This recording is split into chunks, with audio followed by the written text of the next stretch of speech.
नमस्कार, उत्तराखंड के बुलेटिन में आप सभी का स्वागत है। मैं हूं आपके साथ ऋचा सिंह। चलिए खबरों की शुरुआत करते हैं। उत्तराखंड के मुख्यमंत्री तीरथ सिंह रावत दिल्ली दौरे पर हैं। दिल्ली के उत्तराखंड सदन में प्रेस वार्ता को संबोधित करते हुए कहा कि सोमवार को राष्ट्रपति रामनाथ कोविंद से शिष्टाचार भेंट हुई। मुख्यमंत्री ने राष्ट्रपति को केदारनाथ व बद्रीनाथ मंदिर की प्रतिकृति और शॉल भेंट की और उन्हें स्थिति सामान्य होने पर चारधाम के लिए आमंत्रित भी किया। सीएम तीरथ सिंह ने कहा कि कोविड सहित उत्तराखंड की कई विषयों पर राष्ट्रपति से चर्चा हुई है। राष्ट्रपति जल्द ही ऋषिकेश और हरिद्वार आएंगे और वहीं इसके बाद सीएम तीरथ ने नई दिल्ली में केंद्रीय वित्त मंत्री निर्मला सीतारमण से भी भेंट की। इस दौरान उन्होंने कहा कि जीएसटी के लागू होने के बाद उत्तराखंड राज्य को राजस्व हानि उठानी पड़ी है। इसे देखते हुए केंद्र से राज्य को जीएसटी कंपनसेशन की अवधि को जून 2022 से आगे और 5 वर्ष बढ़ाने का अनुरोध किया है। वहीं मुख्यमंत्री तीरथ सिंह रावत ने केंद्रीय पेट्रोलियम मंत्री धर्मेंद्र प्रधान, किरण रिजिजू सहित कई मंत्रियों से मुलाकात करके उत्तराखंड के विकास पर विस्तार से चर्चा की। उत्तर प्रदेश में भी 25 साल तक उन्होंने शिक्षकों की राजनीति विधान परिषद के अंदर की, जिसमें कि मैं भी एक सदस्य उत्तर प्रदेश के अंदर था। उनके सानिध्य में कई बार हमको कुछ सीखने को मिलता था और उत्तराखंड के अंदर भी सदन में 2 बार रहने का मौका उनके साथ मिलेगा।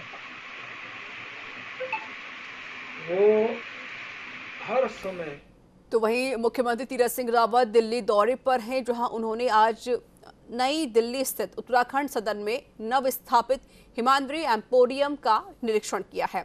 इस दौरान मुख्यमंत्री तीरथ सिंह रावत ने कहा कि एम्पोरियम का उद्देश्य उत्तराखंड के हथकरघा और हस्तशिल्प उत्पादों का विकास, विपणन और विक्रय है।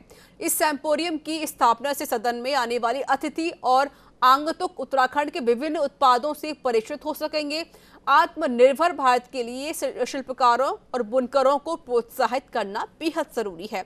हमारी पूरी कोशिश है कि उत्तराखंड के हथकरघा एवं हस्तशिल्प उत्पादों को मार्केट में अच्छी कीमत मिल सके।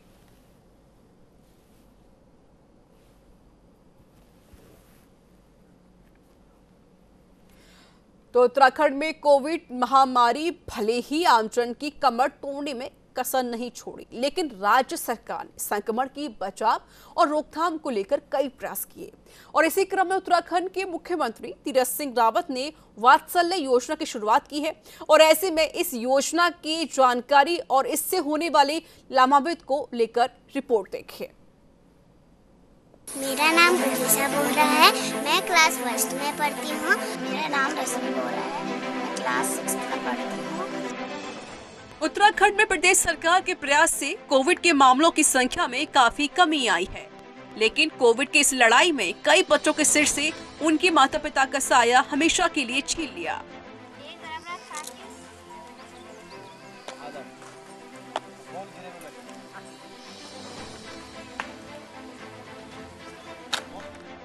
तो वहीं उत्तराखंड सरकार ने इस दुख पर मरहम लगाने के लिए वात्सल्य योजना की शुरुआत की है, जिससे वो बच्चे लाभान्वित होंगे जिनके माता पिता कोरोना काल में कोविड या अन्य बीमारी की भेंट चढ़ गए हो या घर में कमाने वाले किसी कमाऊ सदस्य की कोविड से मौत हो गई हो। ये वात्सल्य योजना एक सराहनीय कदम है माननीय मुख्यमंत्री जी का। जिस तरह से मुख्यमंत्री जी ने इसमें अपनी मोहर लगा करके इसको चालू करने का काम किया है, ये बहुत बड़ी बात है। मैं मुख्यमंत्री जी को अपने संगठन के माध्यम से बहुत बहुत शुभकामनाएं और बधाई देना चाहूँगा। अभी 3000 बच्चे अभी तक चिन्हित किए गए हैं। उन बच्चों को लाभ पहुँचाने का जो लक्ष्य रखा है, उस लक्ष्य को हम छुएंगे, ये मैं कहना चाहूँगा। किन बच्चों को मिलेगा वात्सल्य योजना का लाभ? कोरोना या अन्य बीमारी से माता पिता की मौत हुई हो, माता पिता में से किसी एक की मौत हो गई हो,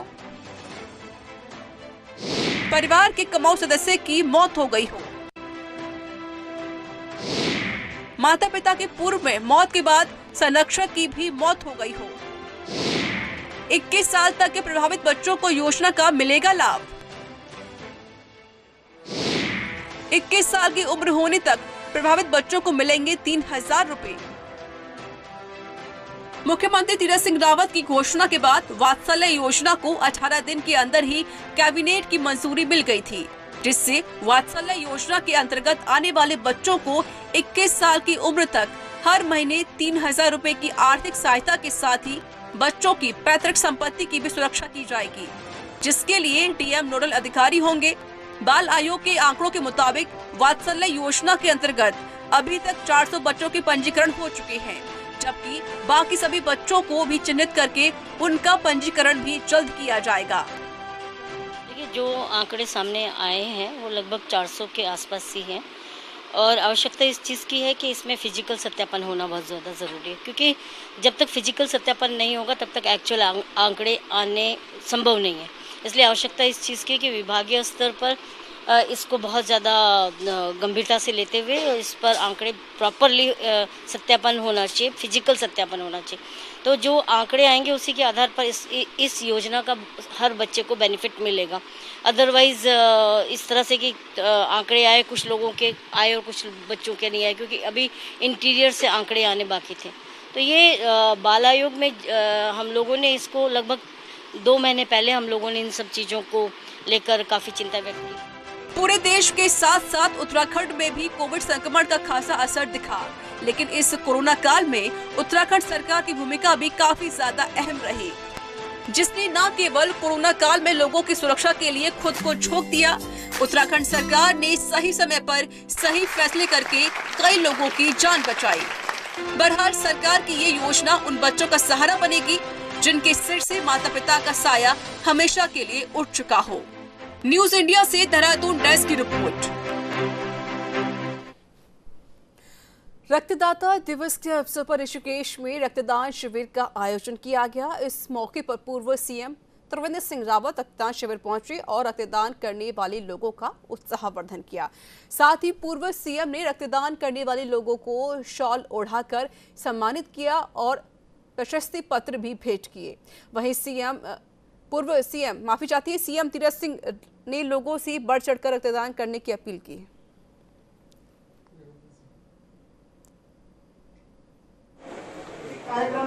देश में जो मुस्लिम कम्युनिटी है, नाम लेकर बोल रहा हूँ जानबूझ करके, जो मुस्लिम कम्युनिटी है अभी वो टीकाकरण से बच रहे हैं। अभी उनको थोड़ा उनमें अभी भी संकोच है, तमाम तरह के भ्रम है कि ऐसा हो जाएगा वैसा हो जाएगा, सब जानकारी आपकी है। तो मैं तमाम हमारे सामाजिक संगठन है, सरकार तो अपना काम कर रही है, लेकिन जो सामाजिक संगठन है, आप प्रेस के लोग हैं, इसके माध्यम से हम उन लोगों को कह सकते हैं वैसे कोई नुकसान होने वाला नहीं है, आप टीकाकरण करिए। अगर आप टीकाकरण नहीं करते हैं तो बीमारी समाप्त नहीं हो सकती है। ये बीमारी समाप्त नहीं होगी तो कभी भी कोई भी इसकी चपेट में आ सकता है। कोविड काल के चलते कामकाज के साथ साथ विकास कार्यों पर भी अंकुश लग गया था, लेकिन अब कोविड के आंकड़े कम आने के बाद राज्य सरकार द्वारा विकास कार्यों को फिर से गति प्रदान की जा रही है। किस तरीके से सरकार आगामी चुनौतियों से लड़ेगी और विकास को पटरी पर लाएगी, इस पर न्यूज इंडिया संवाददाता साक्षी साहनी ने बीजेपी विधायक खजान दास से खास बातचीत की। कोरोना को मात देने के बाद भी राज्य सरकार के सामने बहुत सी चुनौतियां हैं। उन्हीं चुनौतियों पर बात करने के लिए हमारे साथ राजपुर विधायक खजान दास जी मौजूद हैं। इनसे जानना चाहेंगे, सर, सरकार के सामने बहुत सारी चुनौतियां हैं और वहीं अगर कोरोना की चुनौती को देखें तो उसको लगभग जो है राज्य सरकार ने पार पा लिया है। अब चुनावी चुनौतियां भी उसके सामने, उनसे किससे पार पाएंगे? देखिए, चुनौतियाँ अभी सरकार के पास भी और संगठन के पास भी बहुत ज़्यादा है, क्योंकि अभी चुनौती के तहत इलेक्शन भी होना है, ये भी चुनौती भरा है। इसलिए कोरोना जिस स्पीड से बढ़ा है और स्पीड पे जिस तरह से कल परसों जो हमको देखा है 2 महीने का जो कार्य रहा है और कोरोना को जो देखते हुए काफ़ी हताहत हुए लोग, किंतु अब धीरे धीरे कोरोना कम हुआ है। संगठन का काम अपने स्तर से चल रहा है, चाहे वो वर्चुअल के माध्यम से। सभी पार्टी का जो कार्यकर्ताओं को कहा गया है, अभी हमारी एक 16 तारीख को कार्य समिति होनी है जो वर्चुअल होगी और उसके बाद भी 28, 29, 30 को एक चिंतन शिविर की भी जरूरी है, उसको भी करेंगे। किंतु पार्टी के जो काम करने का तरीका है वो लगातार जारी है, चाहे कोरोना काल रहा हो और चाहे कोरोना नहीं रहा हो। लगातार पार्टी के कार्यकर्ताओं को सजगता से काम करने के दिशा निर्देश पार्टी देते रहती है। सर, अगर पार्टी की सेवा ही संगठन अभियान की बात करें तो उसके तहत कितने लोगों तक अभी तक मदद पहुंचा दी गई है और कब तक जो है ये सेवा संगठन कार्यक्रम आपका चलेगा? ये सेवा ही संगठन के तहत हमारे राष्ट्रीय अध्यक्ष जी ने सभी प्रदेशों को कहा गया था कि अपने अपने प्रदेश में कार्य करें। इसी के निमित्त उत्तराखंड प्रदेश में भी अपना कार्य कर रही है। जो हमारा भारतीय जनता पार्टी का सेवा ही संगठन है उसके कार्यकर्ता लगातार काम कर रहे हैं और ये अभी जारी रहेगा जब तक कोरोना मुक्त उत्तराखंड या भारत नहीं हो पाता। सर, आपके क्षेत्र की बात करें तो विकास देखने को मिलता है, तो अब किस तरीके से जो है, क्योंकि कोरोना काल भी था तो विकास कहीं ना कहीं रुका, अब किस तरीके से आगामी रणनीतियां रहेंगी क्षेत्र में विकास के लिए? सर देखिए, मैं इस बात से इतना सहमत हूँ आपकी बात से कि जो विकास की गति देनी चाहिए थी, जो अभी 1 साल 4 महीना का अंतराल बीत गया है, कोरोना 15 मार्च को दस्तक दी थी, उस समय से लेकर के जिस गति को हमको देना चाहिए था वो गति हमारी नहीं चल पाई है। इससे थोड़ा सा विकास अवरुद्ध हुआ है, किंतु उसके बावजूद भी हमने विकास के कार्यक्रम को, विकास के काम को जारी रखा ताकि कोई प्रभावित न हो और ये लगातार जारी भी रहेगा। आज भी आप देख रहे हैं कि स्मार्ट सिटी का भी काम चल रहा है, लगातार चल रहा है और अन्य जो वर्क चल रहे हैं हमारे वो लगातार काम कर रहे हैं। आप देख रहे होंगे कि किसी भी तरह से रुकावट अब आने वाली भी नहीं है और आएगी भी नहीं। जो हमारा 1.25 साल का जो प्रभावित हुआ है समय, उस समय को भी पाटने का हम कोशिश करेंगे। ये थे हमारे साथ राजपुर विधायक खजानदास जी, राजपुर रोड विधायक खजानदास जी, जिन्होंने बताया कि किस तरीके से जो है आगामी समय को लेकर रणनीतियां बनाई गई हैं विकास को लेकर और इसके साथ साथ लोगों को जागरूक करने में भी पार्टी कोई भी कसर नहीं छोड़ रही है। अपने सहयोगी रिंकू के साथ मैं साक्षी सानी, न्यूज़ इंडिया, देहरादून। आपदा सड़क दुर्घटना के साथ रिवर साइड में घटित बड़ी दुर्घटनाओं में रिस्पांस टाइम जल्द करने के लिए अब कोडियाला में एसडीआरएफ की पोस्ट खुलने जा रही है और वहीं एसडीआरएफ पोस्ट के लिए पुलिस मुख्यालय से मंजूरी मिल गई है, जिसमें 20 जवानों की इस पोस्ट में राहत बचाव के समस्त उपकरण रहेंगे और कोई भी अनहोनी होने पर जल्दी ही संभव मदद पहुंच पाएगी। उत्तराखंड में मानसून सीजन की शुरुआत हो चुकी है और ऐसे में उत्तराखंड पुलिस फोर्स लोगों को हर संभव मदद देने के लिए लगातार प्रयास कर रही है। आपदा संवेदनशील उत्तराखंड के लिए बड़ी राहत के तौर पर कोडियाला पोस्ट काम करेगी। डीजीपी अशोक कुमार ने बताया कि जल्द ही एसडीआरएफ पोस्ट को खोल दिया जाएगा, जिससे कोई घटना होने पर जल्द ही उस घटना पर काबू पाया जा सके।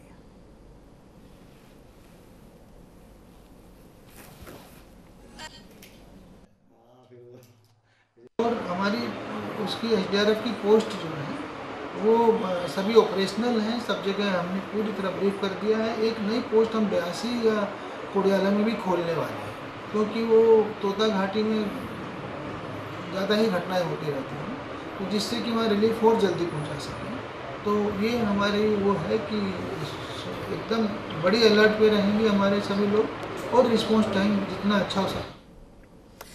कोविड कर्फ्यू में ढील मिलने के बाद बाजारों में भीड़ बढ़नी शुरू हो गई है। लक्सर, सुल्तानपुर और आसपास के नगरों के बाजारों में खासी भीड़ नजर आई।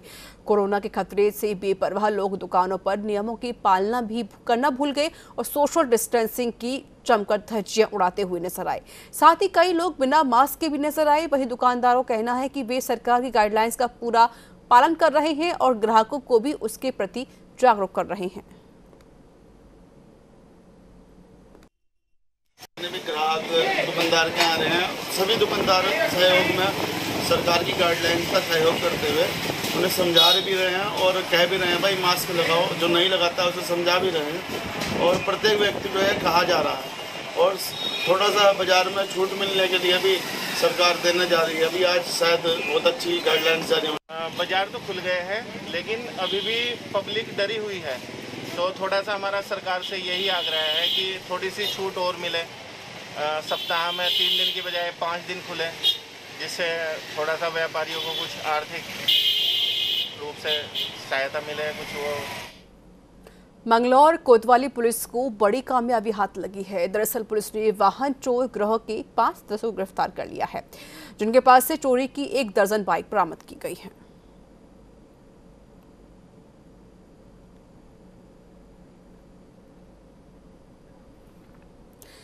देहरादून की लीची लोगों की पहली पसंद मानी जाती है और जो कि इन दिनों बाजार में अपनी रौनक बिखेरने लगी है। देहरादून की लीची का सही समय जून का महीना माना जाता है और जून का महीना लगते ही पर्यटकों के आने का सिलसिला शुरू हो जाता है। आम तो एक तरफ से बिस्तर लग गया, लीची भी बहुत जड़ गई और कटहल भी काफ़ी गिरा है।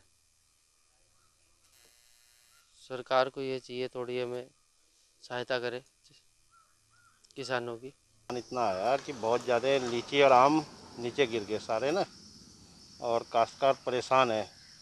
एक तो कई साल से खेती में बड़ी दिक्कत आ रही, बीमारियां आ रही। पिछले साल भी ऐसे ही हुआ, आम में लीची में बीमारी आई, सारी फसल जड़ गई। इस बार भी तूफान ने काफ़ी नुकसान पहुंचाया, 50% से ज़्यादा का नुकसान हो गया, जिससे किसानों को इसका फ़ायदा मिलना चाहिए सरकार की।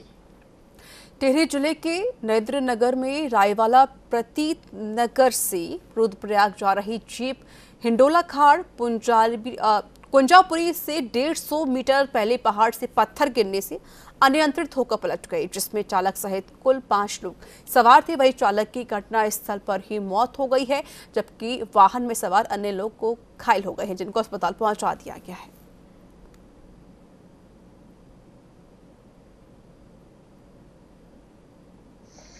से लगभग 1 किलोमीटर नरेंद्रनगर की तरफ सुबह एक प्राइवेट गाड़ी में एक पत्नी, उसके 2 बच्चे और अन्य सवारी जा रही थी।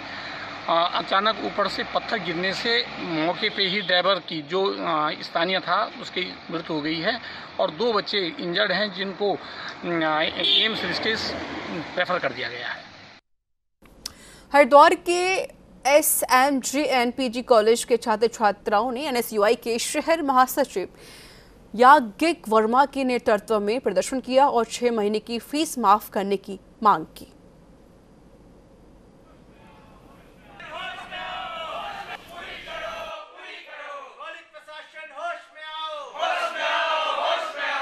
फर्स्ट ईयर से हूँ और हमारी मांग ये है इस बार कि हमारी फ़ीस माफ़ की जाए, क्योंकि पिछले साल ही लॉकडाउन लगा है। उसके चलते हरिद्वार में आपको पता है जनता जब तक यात्री नहीं आएंगे तब तक कोई काम नहीं है। और हमारे फादर कुछ ऐसे है कि तभी काम है तो दुकानें नहीं खुल रही है। और अभी हमने एग्ज़ाम फ़ीस जमा करी है फर्स्ट सेमेस्टर की, और ये कहते हैं कि 20 तारीख को फिर जमा कर दो। 5000 वो भी कहाँ से लाएंगे इतना, और घर का भी खर्चा चलाना है। मांगे ये हैं कि लॉकडाउन लगा हुआ है पिछले 2 साल से, और अभी बच्चों ने पिछले फर्स्ट सेमेस्टर की फ़ीस जमा करी थी और अभी 20 तारीख तक इन्हें फर्स्ट सेमेस्टर की एग्जामिनेशन फ़ीस भी जमा करनी है, 3000 रुपये। अब ये कॉलेज प्रशासन कह रहा है, कॉलेज के लोग कह रहे हैं कि 20 तारीख तक ही आप एडमिशन फ़ीस और स्कूल की अपने कॉलेज की फ़ीस भी जमा करिए BCom की। अब ऐसे में कहाँ से करें? किसी के माता पिता, मतलब किसी के पिताजी ऐसे भी हैं कि ऑटो चलाते हैं, किसी के रिक्शा चलाते हैं, किसी कंडीशन ऐसी नहीं है लॉकडाउन की वजह से, कोई किसी की दुकान पे काम करता, तो ऐसे में कॉलेज को ये सुननी चाहिए बात। बीजेपी प्रदेश अध्यक्ष मदन कौशिक कांग्रेस की वरिष्ठ नेता इंदिरा हृदय की अंत्येष्टि से लौटते हुए काशीपुर मंडी गेस्ट हाउस पहुंचे, जहां उन्होंने पार्टी कार्यकर्ताओं और पदाधिकारियों के साथ बैठक करके मुलाकात की।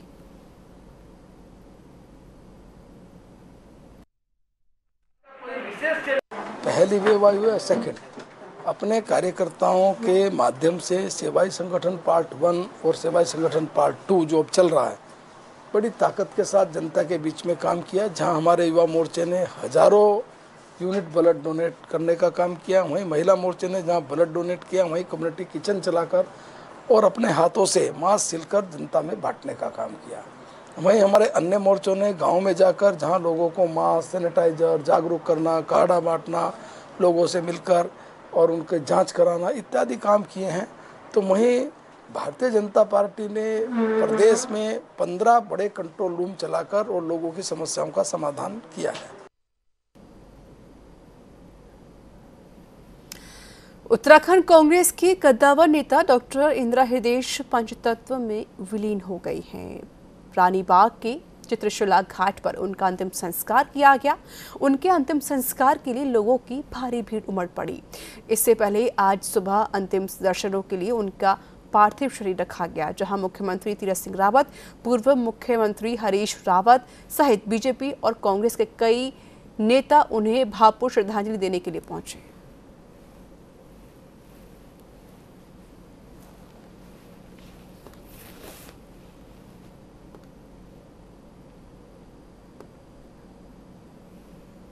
लक्सर में पुलिस के खिलाफ तहसील परिसर में अधिवक्ताओं द्वारा दिया जा रहा धरना खत्म हो गया है। विधायक संजय गुप्ता के आश्वासन के बाद एक हफ्ते से धरने पर बैठे अधिवक्ताओं ने अपना धरना खत्म किया।